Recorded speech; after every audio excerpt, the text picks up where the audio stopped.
السلام عليكم. اليوم راح اسوي لكم ياخة القميص، بس الياخة راح اصور لكم اياها. انا جهزت القميص بقى راح اشتغل بس على الياخة. هاي الحفرة، هو هذا القميص، هاي حفرة ردن خصر طوله، وهاي المسطرة الامامية مالت الدقام. زين، هاي مجرد بس اثنيها، يعني هو القماش هيك مفتوح، اثنيها هيك حاسب حسابي ومطلعها. زين، هذا القميص كله هو راح اشتغل على الياخة، ياخة القميص. الحفرة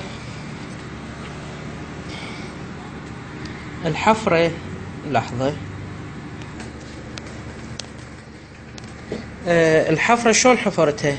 طبعا هذا هيك كان الطبقة مالت القماش، حسبت من اللي جاي 9 سنتيمات، والنزلة مالته لحظة خلي اشوف ايش قد.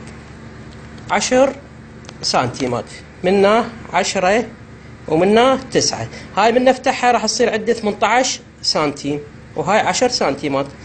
زين، يعني بهالطريقة راح تصير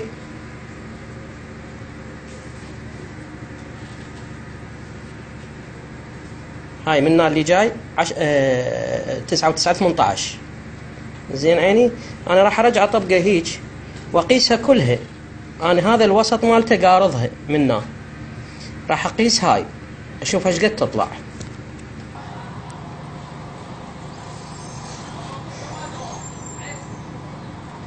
هاي طبقتها بهالطريقة، هاي بس اقيس. طلع عندي 23 سنتيم، 23 سنتيم. اجيب اللاصق، هاي قطعة لاصق،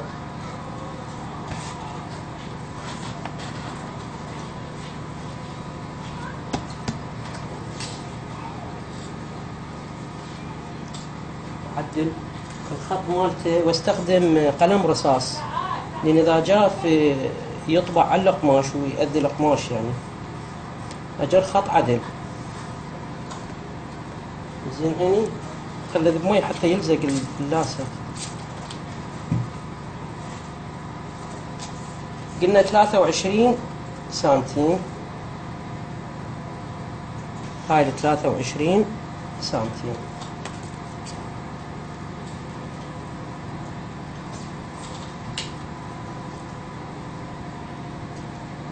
من الخط اصعد 3 سنتيمات او 3 ونص. زين عيني،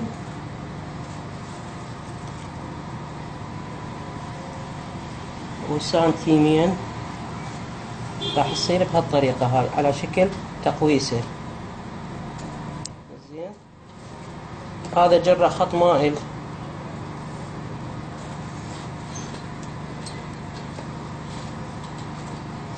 هاي الياخة اكو اشخاص يحبوها هاي اللي تصير بيها زاوية طويلة، هاي اكو اشخاص ما يحبوها طويلة، فاحنا نتحكم بيها، مو يعني ما لها قياس معين.